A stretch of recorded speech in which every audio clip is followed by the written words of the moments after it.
So yesterday we took a site and kind of hacked it into our infrastructure. It's a learning object repository, but today we're going to actually take this and implement it sustainably. So we're going to add it to our network. So it's really difficult. I have to run one command. We step through the prompts. This is going to be LOR, and so this will help set up lor.elmsln.local. We're going to name this LOR because I checked drupal.org doesn't have that as a distribution name. 7x1x because that's the version this we're using. Next, there's authority versus service. Services are the things that get the checkbox when you create a new course. So that would be one Drupal site per course network. Authorities are single. Well, this is a learning object repository, which kind of implies that it's for everybody. So we're going to mark it an authority. And what it will do is runs. You see it took a really long time. If I do a git status now, you'll see there's a bunch of files created. So let's look at what those are. So in core, this went into domains. There's your LOR, which is a just kind of a symlink over to create a new stack. Right, so there's learning object repository. If I go to core now and DSLM code profiles, we get a lor.-7.x1.x. It's authored install profiles. It's authored example make files. It's authored an example recipe that would be run at time of setting up ELMSLN to have these capabilities. If we dig into an install, an info file, you'll see it's taken the first part of the network, which is ELMSLN, thrown it in here. Now there are some minor cleanup things. Had to delete this line basically. Oh shucks. And maybe I don't want this to be this. It'll be LOR. Name of this is Learning Object Repository. And then instead of description being a new idea, this would be our learning object repository. Okay, and save that. Look, it's got an install file as part of the profile, which is pretty standard. It's also automatically authored in its own sub theme, so we can go check that real quick. LOR underscore foundation access, which is in a base theme foundation access. So this will look like it's the rest of the network because it is. Also creates a CSS file. So this is where I'm going to take the CSS that they've produced for their theme and throw it in there if they have any. And then it creates a modules directory, custom, and contrib here. So I'm going to delete these ones because I don't need them for what we're doing here. And then this is where I would take, some of the modules they have. I wouldn't put them here specifically, but I'd featureize some other things. And then I would dump them in here so that they're installed when it's all set up. Where I will put some of these modules is, do it over in stacks. You'll see it's created a LOR stack, cites all modules, and then there's a contrib area for things specific to this stack. We could put their themes here. I'm not going to do that. I don't want to introduce Bootstrap into the network of what we do. And then what we can do here pretty easily, I'm just going to copy this modules directory into contrib so I can break it a bunch. And then we've also got libraries, so we can wire these up. I already have OAuth in what we do. I'll need to look into what SimplePy is. Never used that. But now we can go through and cherry pick these basically. So mentioned we already have a lot of these projects in our setup. So admin menu we already have. Better expose filters I know we already have. Comment notify. Conditional fields I know we already have. CTools we definitely already have. DS is already in there. Entity and entity reference. EXT link I think is in there, but I'll check. I think feeds is, but I'll check. Field group I know is. Flag I'll have to look. That I'll have to look. I know IMC is. jQuery update is. get into libraries. I know libraries is. I know link is. I know LTI tool provider is. Module filter, absolutely. Node form calls, OG, both in there. Path auto in there. Pretty sure these are. Pretty sure that is. But the look token, absolutely. Views and VBO. Right, so I can start to whittle this list down. Now, I don't know if this is actually all the things that they have. I'm pretty sure I have backup and migrate as well. Some of these we would remove as well, obviously. So things like CAPTCHA, I have no need for when you're in a closed, a more closed environment. As far as this is, for an institution managing or a person managing their objects locally. So I'll clean this up a little bit more, but kind of see some of the process here to go about putting this into the network. So I'm going to commit this to an alternate branch and minus these modules, and then I'll start picking it apart and do the same thing we did yesterday, but now we're going to do it against lor.elmsln.local because it's the actual final home of what this is. So we're at the next step here, jump ahead, taking that previous Innovate site that I pulled the import into, filtered out the modules list. We're going to enable ELMSLN core and ELMSLN settings, which is part of this kind of fake site. Other things we'd probably do is add in textbook, just because that delivers our editor. We can go to the rest of ELMSLN and look at those modules. A student filter if we wanted students to put these things in. We'd probably throw an advanced ag. Other neat thing is the way I did the comply integration. You can actually just turn this on, and we're going to have the assets in this system. I'll show that. The assets in this system, which was not done in ELMSLN. This is, again, the LOR thing that I'm playing with taking. So we're going to pull this into here, and it's no longer going to look like LOR, but it's going to have all the data model that LOR had. So got this. It's going to reload. Fresh, okay. So you see we've got, you can tell this is the previous site just because this is in the footer. Obviously that's not the normal Elms footer here. You can see that pictures there. Some of these little things, appear to be broken here in the transition. I actually believe that has more to do with jQuery update than anything else. Go to jQuery update. Yeah, that's going to have to be bumped up to 1.11. Then we're going to go into features area, make sure our foundation access features are on. Templates, textbooks enabled, ELMSLN core. Yeah, so we're going to turn on these things. Our roles, foundation access, UX, student filter, why not? And this is eventually going to be an authority system, but we're not going to enable that at the moment because it's not actually an authority as it's currently in place. So save those settings. It's going to roll in. This is also a really good reason why you should do features in such a way that you can stack them later on. You'll notice I'm not really doing anything crazy, just kind of copying or clicking buttons to enable stuff. And we're going to largely have the system that we had previously. There we go. So now we've got this in here. We've got our FERPA settings. So even though this is another site, right, it's now starting to behave more like ELMSLN with very little work. So I can open the network tab and you see the flyout of all the other systems in our network. These menus now work.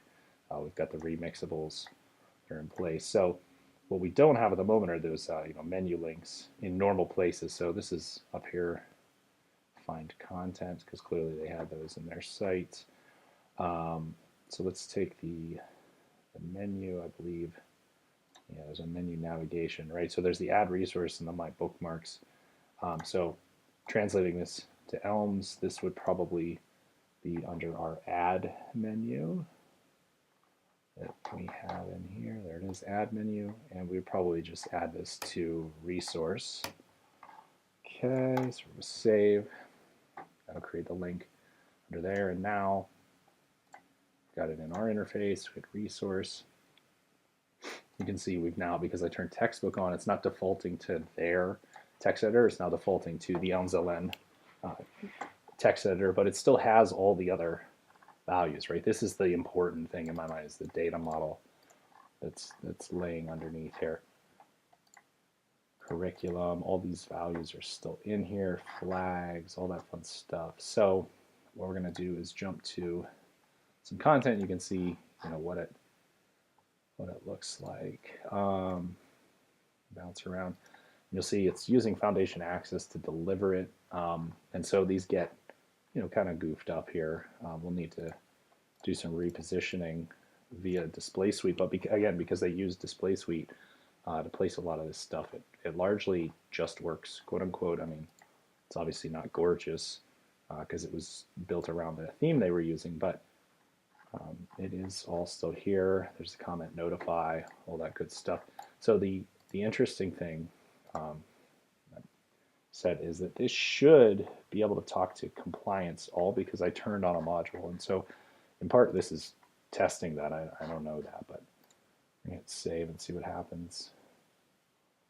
So we're going to save. Okay, so there is some complaining about this because see if the UUID module is turned on. ELMS is only something that works at all because there's UUIDs everywhere. Oh yeah, okay, so that's clearly going to need to be added to core. So we're going to turn on UUIDs. Okay, that's saved, and go back to some content in here. Go back to this point unit, preschool age, the button, and we're just going to save. In this case, still some things in the background I'll have to look into. These you see these are all undefined properties. That's not a huge deal. Let's go to network, go over to comply, and got courses, comply, same 100. And there are our assets that noticed to get that this saved. Wow, found found a whole lot of links to external things that would need verified. So it's kind of cool, even for me to see this kind of getting hooked up. So I could click this and see, hey, there's that broken image. So it detected this broken image and said, hey, you need to verify the quality of this. Well, it might seem silly to create references for all that type of stuff, but if I know it's broken, this is something now we can run a test against, run like link checker, and start to check every aspect of these systems, even if we're pulling them in from somewhere else. So it's kind of cool. Jump over to Innovate again and look at some of the views that are in here. Clearly there was a home page set previously, something like my dash content. So I could search through that. See, because the way we rewrite the view, it applies our styling to it, which is kind of cool. So I'll have to look at what those navigation items are, where they got shifted to, so we can pull them into the ELMS navigation. But we'll look under all of these. Management, main menu. It's probably main menu. I mean, that would make sense. So there's my user account, log out, those things. Those don't need to be anywhere. It's accounted for in our system. Settings menu, we don't need to worry about. That's empty. So here's all of our links. So we're going to real quickly get these to be on the home page. I'm going to cheat here for a second. You see there's welcome, syllabus, help. These are kind of some ones hidden behind the scenes here that get added in. So we're going to nest those. Might seem silly. Take this. I'm going to shift them over now to our navigation menu. Too many things called navigation. But this is the ELMSLN navigation menu. Got lucky with it. We're going to move all these under here. So got the navigation, and then we're going to delete the home link. That's, we've got two home links. So don't need to do that one again. Let's go back to the home page now. Now you'll see we'll start to get my content. We've got resources, we've got math, we've got language arts. And so then we can start to search against these standards. I can dig in, look around. And again, you know, it's not styled as it was previously. That's where a lot of the things you're going to lose when you're not, you know, when the theme has to be converted effectively. And again, I'll have to just ask them how they went about doing that.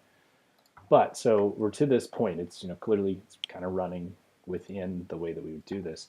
The easiest way to get this now actually running is, you know, because we created our LOR distribution previously, is we're going to need to capture this configuration. So, and this speaks to kind of a recommendation for how I would suggest they set up a site in the first place. You set up any site is capturing your configuration that you've done. So, you know, at minimum, God forbid that database goes away, you've got this stuff in version control. So the most obvious thing has to be the types, right? So I usually split these out based on type. So in this case, I'm gonna make a LOR resource type. Actually, we'll name it type. And this provides the details of the resource content type package. We're gonna make a new package here called LOR, and then we're going to click resources, and it's going to figure out what all the dependencies are. The other important thing with this is we can start to look at, you know, just again how many fields there are. This is probably the most critical thing we're gaining by adopting this data model here is all this right here, to be totally honest. I don't particularly care about the profile stuff. I don't necessarily care about the commenting on things, although those are cool. You know, things like roles, right? I don't have need for that in ELMSLN because we have a lot of those roles. But this can start to speak to, you know, do we have to use panels? How much is panels influencing it? Do we have to use display suite? So, you know, in this case, for a lot of these, I grab these values as well. So the settings for display suite with that. Now again, this isn't to say that this is going to be the final thing, but this makes it so you can bundle these things up pretty quickly. And so we're going to bundle up those ones. Hit save. Cool. So we've got our LOR resource type. We're going to pull up our LOR resource type, and we're going to look in the install profile that we're working against here to make this LOR thing. Profiles, LOR modules, and then usually put this in a features directory. You'll see I'm not 100% consistent with this. If you look at modules, I have like MOOC underscore all of these things. You know, it's not really necessary, but not a terrible idea to do something like that. Again, just because I like to avoid namespace collisions as much as possible. Now, this is less important, quite frankly, but all right, so we've got our LOR resource type. Then what we're going to do is we're going to copy that, go into the info file for LOR, scroll all the way down, and you'll see we've left a space here for LOR dependencies, and we're going to add LOR resource type. So, you know, now, when the next time we build this thing, right, and it generates this off this install profile, to stand up, it's going to run through, you're going to get all those checkboxes and everything that I had to push previously. You know, we just have those out of the box. But then, you know, the LOR resource type is going to turn on, so then we start to get the configuration captured and implemented as well. So we're going to reload this page to build out another one, because I've got those ones. Another one I typically do is displays. So I'll do a LOR displays and all the views we have for LOR. Okay, and I'm going to make this LOR, and then we're going to look down through here. Another one I want to pay attention to potentially is flag, OG permissions. Now, some of this I'm not going to capture right now, simply because Okay, so we get the resources. Simply because it's going to need to be refactored. So it's important to grab these, just to get them in there, but there's a good chance, and in fact, default config might be a better way of going about this. There's a good chance I'm going to have to gut a lot of this stuff out anyway. As we have conversations around naming convention, around what the goals of this are, additional features to add to it, things like that. So I'm going to add, you know what, we're going to go to here, we're going to type views, and I always bring along the default config module for this exact reason. So the difference between features and default config is default config just lets you kind of one-time import material. It's not keeping it in sync, it's not tracking it after the fact. I mean, you can have it overwrite it forcibly, but it's a good way to just get stuff into the system. So I'm going to download that. Now between the curriculum type, which I haven't exported yet, but let's look at what the curriculum type looks like. Yeah, so there's no fields on the curriculum type yet. Between the curriculum type and, the displays and the other, the resource type that I stamped out, this is probably enough to get the data model captured and brought along. Now, to see what this would look like as we get closer to completion, let's look at something like iCore. So the modules and features here, you'll see I generally split them out like this, so you get kind of the default state of some things sometimes. Permissions I always segment into its own feature. And then these ones, again, are per type. So you've got JML, which is a jQuery JavaScript molecule thing, an interactive player, some settings around file entities that are unique. Usually have a UX or a displays one. So if we look in, yeah, so here's an example from Elms Media. And so we've got the type split out. We've got a UX module, more types. We've got kind of this baseline thing called feature, a permissions thing stamped out, and then these view mode tabs, which is something, a unique component we're not entirely sure how we want to handle. I'll silo that a bit as we're kind of iterating towards having all these distributions stood up. So it's kind of, I don't always subscribe to the way these features are structured, but it's kind of a general convention I follow. If you've seen the Innovate video that I shot the other day, that should also give a pretty decent window into where we're going with it, where you won't even have to deal with features. You click a button and it stamps it out. So you got to add this dependency, which is LOR displays, I believe. Right. Yeah, LOR displays. And so save that. Now the next step in this process is push this into into the install profile itself, because right now it's not using install profile, and I believe I have profile switcher. I have to look and see, but there's a Drush plugin, profile switcher. No, I thought I had it. Profile. I'd have to. Oh, there it is. Profile switcher. It is in core. Okay, I thought so. Yeah, so profile switcher, and then we have a switch profile recipe that I wrote for it because I'm really lazy. But now we should be able to go into modules here. We can go into, I'll open Sublime in the background, and I can push the existing LOR thing that we've been building out here. Just upload it directly to the site, SFTP, yep, upload folder. So I'm doing this over here. So we're going to push LOR to be up there. I'm going to have to kind of cheat on this one. So we have profile switcher. We're going to enable profile switcher, and then we're going to go to, this is, the wonders of just using Vagrant for things.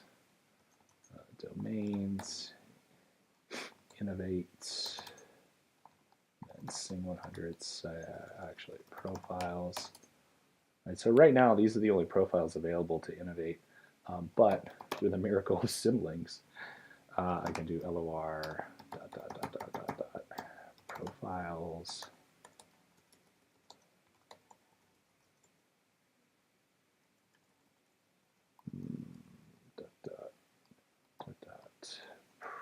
Profiles slash LOR dash 7x. Okay, scroll up a little bit. There we go, just to make sure we're pointing at it right. And you'll see we didn't actually make that. I think I have it in the wrong order. I always do this. Okay, so this, whoops, there we go. Now that type LOR, there we go. So we're going to move that other LOR link that I made incorrectly. And so now LOR is in scope here as a profile. Now with profile switcher, should be able to go in here. Profile switcher. And we're going to switch from standard to the LOR install profile. I haven't actually done this through the UI before. Okay.